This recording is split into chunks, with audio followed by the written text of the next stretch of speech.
मुख्यमंत्री भजनलाल शर्मा ने मुख्यमंत्री नायब सैनी से भिवाड़ी प्रकरण पर बात की है। दरअसल दोनों ही नेताओं के बीच फोन पर बात होने की जानकारी है। भिवाड़ी में पानी निकासी की समस्या का समाधान तय बातचीत में भिवाड़ी जल निकासी पर चर्चा की भी खबर है। भिवाड़ी का भौगोलिक स्वरूप ऐसा कि पानी का स्वाभाविक बहाव हरियाणा की तरफ, तो ऐसे में बारिश की समस्या बढ़ जाती है। अब वही सीजन है, तो ऐसे में समस्या का निर्विवाद हल निकलने की चर्चा थी। भजनलाल सरकार ने इंडस्ट्रियल जल को पूर्ण शोधित करने के प्रबंध कर दिए हैं और इसकी पालना सख्ती से की जा रही है। इसके साथ ही सबसे महत्वपूर्ण यमुना जल के विषय पर नेताओं में चर्चा भी हो रही है। यमुना जल के ऐतिहासिक समझौते पर शानदार प्रगति हो रही है।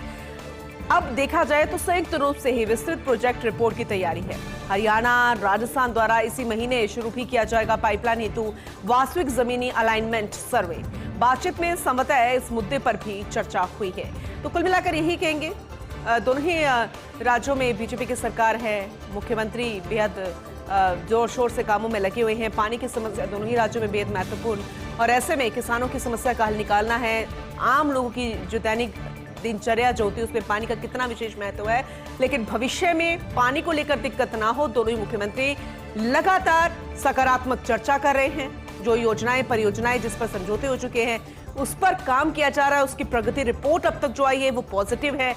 तो ऐसे में उम्मीद फिलहाल इस चर्चा के बाद अच्छी मानी जा रही है। प्रदेश में जमकर बरस रहा है मानसून। प्रदेश के आधे हिस्से को मानसून ने कवर कर लिया है। 34 जिलों में हो चुकी है सामान्य से ज्यादा बारिश और 12 के शाहबाद मागरोल में 7 इंच से ज्यादा बारिश। कम दबाव का क्षेत्र उत्तर प्रदेश के ऊपर बना हुआ है और इससे पूर्वी राजस्थान के जिलों में बारिश का दौर लगातार जारी है। देखा जाए तो आज भी पूर्वी राजस्थान में भारी बारिश की गतिविधियों में बढ़ोतरी होगी। कोटा, भरतपुर, जयपुर संभाग में कहीं कहीं भारी और अति भारी बारिश का भी अलर्ट है। तो उम्मीद काफी ज्यादा सकारात्मक रूप से बनी हुई है, क्योंकि 34 जिले जिसे मानसून ने अब तक कवर कर लिया है। जून का कोटा लगभग कई जिलों में पूरा हो चुका है, कई इलाकों में पूरा हो चुका है, बल्कि उससे ज्यादा ही मेघ बरस गए हैं। लेकिन अभी भी राजस्थान में कई जिले ऐसे हैं जिसे मानसून ने आधा कवर किया है। कई ऐसे हैं जहां पर अभी मेघ मेहरबान नहीं हुए, लेकिन जैसे शुरुआत है उससे उम्मीद फिलहाल अच्छी बनी हुई है। तो वहीं बीसलपुर बांध का जिक्र करना बेहद जरूरी हो जाता है, क्योंकि यहां पर पानी की आवक शुरू हो गई है। बांध में हुई 3 सेंटीमीटर पानी की आवक। बांध का गेज बढ़ाकर हुआ 312.50 आरएल मीटर। बांध की कुल भराव क्षमता है 315.50 आरएल मीटर। आप समझिएगा, कुल भराव क्षमता 315.50 आरएल मीटर, और अभी बांध का गेज बढ़कर हो गया है 312.50 आरएल मीटर, लगभग उतना ही। वहीं बांध के पानी से टोंक, अजमेर, जयपुर की आबादी की प्यास बुझती है। जयपुर, टोंक, अजमेर और कई आसपास के इलाके ऐसे, ये जीवनदायी नहीं है, मुख्य स्रोत है पानी का। प्यास बुझती है इन इलाके की। तो बांध में अब तक कुल 171 mm बारिश रिकॉर्ड कर ली गई है। बांध के जल संरक्षण क्षेत्रों में लगातार बारिश का दौर जारी है और ये बेहद सकारात्मक तस्वीरें हम आपको उस बांध के ऊपर दिखा रहे हैं। सिर्फ फिलहाल बना हुआ है, लेकिन अगर भविष्य में या फिर आने वाले समय में मानसून अभी चल ही रहा है तो बारिश अगर अच्छी होती है तो फिर गेट भी खोले जा सकते हैं, क्योंकि लगभग जितना जलस्तर वहां तक पानी पहुंच चुका है। बीसलपुर बांध से जुड़ा हुआ ये बड़ा अपडेट। दरअसल इस मानसून बांध के भाव क्षेत्र में त्रिवेणी चलने का इंतजार जो है वो पूरा हो गया है, वो भी वक्त से पहले, क्योंकि 11 साल के भीतर मात्र 3 बार ही ऐसा हुआ है जब जून में त्रिवेणी चली है। 8 बार जुलाई में ही त्रिवेणी से पानी की आवक शुरू। इस मानसून 22 जून को पहली बार शुरू हुई त्रिवेणी। साल 2023 में 28 जून को शुरू हुई थी त्रिवेणी और साल 2018 में 27 जून को शुरू हुई। जुलाई के दूसरे पखवाड़े में ही वैसे तो देखा जाए तो त्रिवेणी से पानी की आवक होती है। पिछले साल 20 जुलाई के बाद ही त्रिवेणी की यहां से पानी की आवक शुरू हुई थी। करीब 100 किलोमीटर का सफर तय करके पानी बीसलपुर बांध जाकर पहुंचता है। ये मुख्य स्रोत है, यानी अगर बीसलपुर बांध की बात करें तो त्रिवेणी जो है वो एक मुख्य स्रोत है पानी का। लेकिन बीसलपुर बांध का जो पानी है, अब समझिएगा, त्रिवेणी का पानी पहुंचता है तो बीसलपुर बांध लबालब भर जाता है, और ऐसे में बारिश अच्छी होती है तब भी वो जलस्तर हमें देखने को मिलता है। और अगर बीसलपुर बांध में पानी है तो टोंक, अजमेर और जयपुर उनकी बल्ले बल्ले होती है, यानी कि पानी को लेकर परेशान नहीं होना पड़ता। बीसलपुर बांध के भाव क्षेत्र में पानी का ये मुख्य स्रोत बेहद खास माना जाता है। वहीं राजस्थान विश्वविद्यालय से खबर, राजभवन के हस्तक्षेप के बाद बैकफुट पर आई यूनिवर्सिटी। अब यूनिवर्सिटी में जारी होंगे ABST, EAFM, BA DM course. पहले राजस्थान यूनिवर्सिटी ने इन कोर्सों को बंद करने का फैसला किया था। मामले को लेकर पोस्ट डॉक्टरल फेलो यानी कि डॉक्टर सज्जन सैनी ने शिकायत की थी। डॉक्टर सज्जन सैनी ने इस संबंध में राजभवन को पत्र लिखा था। पत्र के बाद राजभवन ने इस मामले में हस्तक्षेप किया और अब जाकर ये जानकारी है कि राजभवन के हस्तक्षेप के बाद बैकफुट पर आ गई है यूनिवर्सिटी। अब यूनिवर्सिटी में ये कोर्स जारी रहेंगे जिनमें ABST, EAFM, BA और DM कोर्स। पहले राजस्थान यूनिवर्सिटी ने इन कोर्सों को बंद करने का फैसला किया था, लेकिन इस पूरे मामले में डॉक्टर सज्जन सैनी ने राजभवन को एक लेटर लिखा। फिर उस लेटर के माध्यम से राजभवन ने इस मामले में हस्तक्षेप किया और उसका फायदा यह कि अभी फिलहाल कोर्स बंद नहीं हो रहे। तो वही भारत ने पाकिस्तान को दिया एक और बड़ा झटका। पाकिस्तान के लिए 24 जुलाई तक बंद रहेगा भारत का एयर स्पेस। भारत ने 1 महीने के लिए बढ़ाई अवधि। भारतीय एयर स्पेस पाकिस्तान के लिए 30 अप्रैल से बंद ही है। पहलगाम में 22 अप्रैल को आतंकी हमले के बाद भारत सरकार ने प्रतिबंध लगा दिए थे। 24 मई को ही खोला जाना था एयर स्पेस, लेकिन पाबंदी 2 बार आगे बढ़ा दी गई। पहले 24 मई को खोला जाना था, फिर उसे जून किया गया, लेकिन अब भारत ने पाकिस्तान को एक और बड़ा झटका दे दिया।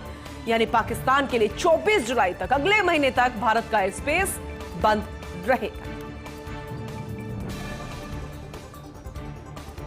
तो वही देखा जाए तो सिर्फ पाकिस्तान से हमें दिक्कत नहीं है, क्योंकि पाकिस्तान कायराना हरकतें करता है, दुश्मन देश हम उससे कहते हैं। लेकिन ऐसे में चीन, वो भी किसी से कम नहीं।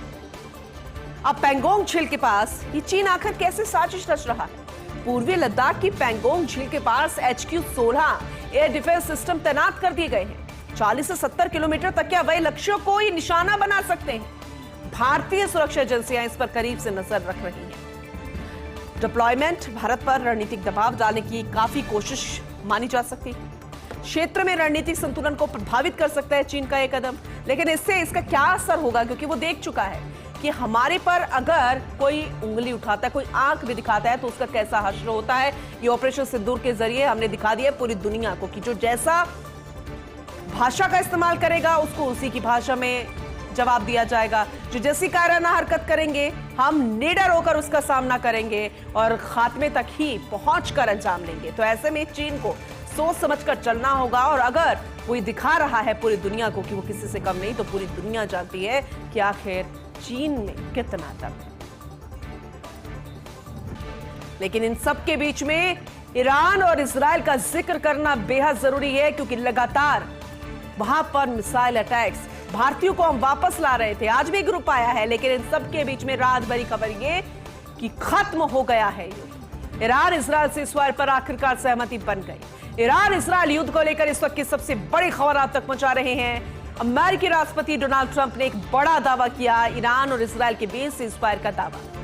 ट्रंप ने इजराइल और ईरान के बीच पूर्ण और समग्र युद्ध विराम की घोषणा कर दी है। अमेरिकी राष्ट्रपति ट्रंप अपने social media platform truth social पर उन्होंने लिखा, बधाई हो सभी को, ईरान और इजराइल के बीच पूर्ण और अंतिम सीज़फायर पर सहमति बन गई। मुझे घोषणा करते हुए खुशी हो रही है। इजराइल और ईरान के बीच एक पूर्ण सीज़फायर अब से 6 घंटे के बाद लागू हो जाएगा। मैं इजराइल और ईरान को बधाई देना चाहूंगा। उनके पास वह सहन शक्ति, साहस और बुद्धिमत्ता है। वैसे पहले 12 घंटे के लिए ईरान हथियार डाल देगा, तो अगले 12 घंटे के लिए इजराइल भी हथियार डाल देगा, और कुल मिलाकर यही कि ट्रंप ने मध्यस्थता करवा दी है। एक बार फिर से ट्रंप ने सीज़फायर पर सहमति करवा दी है। लेकिन फिर इस बीच ईरान के विदेश मंत्री का भी एक बयान आया था कि हमने अभी तक कोई सहमति नहीं जताई है, लेकिन आखिरकार उन्होंने अपने सरकारी चैनल के माध्यम से घोषणा कर दी है कि आखिरकार सहमति हो गई है। तो ना सिर्फ ये ईरान, इजराइल और अमेरिका के लिए, बल्कि पूरी दुनिया के लिए अच्छी खबर है। जैसे कि हमने आपको बताया कैसे शेयर मार्केट में आज सुबह से उछाल है, कैसे क्रूड ऑयल जो है धड़ाम से उसकी जो कीमतें हैं नीचे गिरती हुई नजर आई। तो ये वाकई में अच्छी खबर है। इससे अब सकारात्मक कितने भी पहलू है उस पर नजर बनी हुई है, जो दुनिया पर इंपैक्ट डालती नजर आएगी, अन्य देशों पर इंपैक्ट डालती नजर आएगी। वहीं कल लॉन्च होगा शुभांशु शुक्ला का एक्सम मिशन। 6-12 रुकावटों के बाद आखिरकार अंतरिक्ष में उड़ान को तैयार। इस मिशन में भारत के साथ हंगरी और पोलैंड भी शामिल है। लंबे समय के बाद कोई भारतीय अंतरिक्ष में जाएगा। एक्सियो 4 मिशन की लॉन्चिंग होगी फ्लोरिडा के कैनेडी स्पेस सेंटर से। हालांकि इससे पहले इस मिशन की लॉन्चिंग कई बार टाली जा चुकी है। 29 मई के बाद 8, 10, 11, 19 और फिर 20 जून को ये मिशन टल चुका है।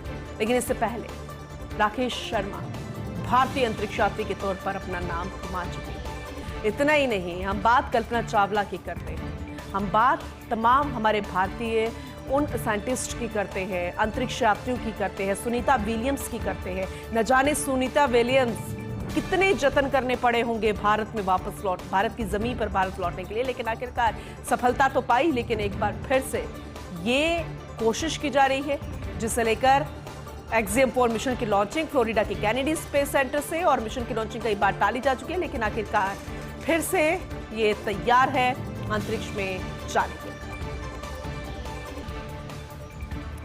हार्डिंगली का जिक्र करेंगे क्योंकि यहां इंग्लैंड बनाम भारत पैरा टेस्ट के 4 दिनों के बाद भी विजेता कौन होगा ये अभी तक तय नहीं है, क्योंकि आज खेल के अंतिम और 5वें दिन रोमांच की उम्मीद बेहद खास। भारत ने इंग्लैंड के सामने रखा है 371 रन का लक्ष्य।